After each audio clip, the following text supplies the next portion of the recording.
आज़ादी के 77 साल भी बाल्दी गांव मोक्षधाम के शेड से वंचित। आखिर कब मिलेगा बाल्दी गांव को मोक्षधाम का शेड और कब मिलेगा गरीबों को इंसाफ। डॉक्टर बाबासाहेब आंबेडकर आज आपण या ठिकाणी लहुजी सखाराम गिमेकर यांच्या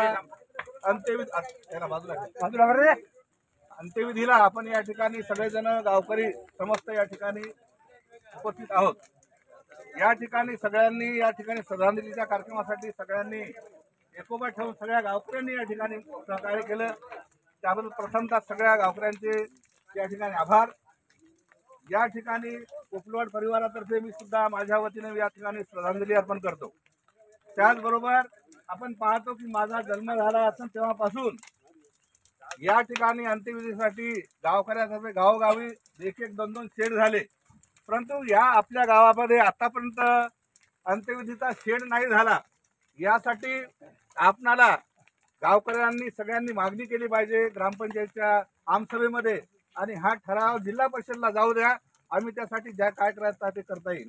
त्यासाठी उपोषणाचा मार्ग असला तरी आम्ही एक दोघाला उपोषणाला बसू, नाही तर जिल्हा परिषदकडे मागणीसाठी आम्ही प्रयत्न करू।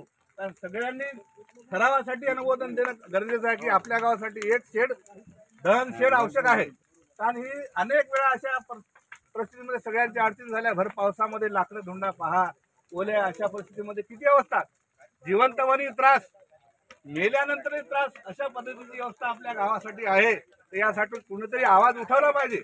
म्हणून या ठिकाणी मला वाटलं आपण दोन शब्द सगळ्याच्या समोर ही गोष्ट सांगावी। सगळ्यांनी ग्रामसभा आमसभा जेव्हा भरते त्यावेळेस ग्रामपंचायतला तुम्ही हे केलं पाहिजे, सपोर्ट केला पाहिजे की हे काम आमचं पहिल्यांदा करा। कारण अनेक कामं होतात, परंतु हे काम कोणाचं दुर्लक्ष आहे। अनेक सरपंच झाले, अनेक ग्रामपंचायतच्या निवडणुका झाल्या, परंतु या ठिकाणी हे करायला कोणी तयार नाही। त्यासाठी जेव्हा पुढे येणारी आमसभा राहील किंवा निवडणुका राहतील, एखाद्या पदाधिकाऱ्याला हे पहिलं काम आम्हाला करावं लागेल, मग ते सगळ्या गावासाठी उपयोगीच राहील।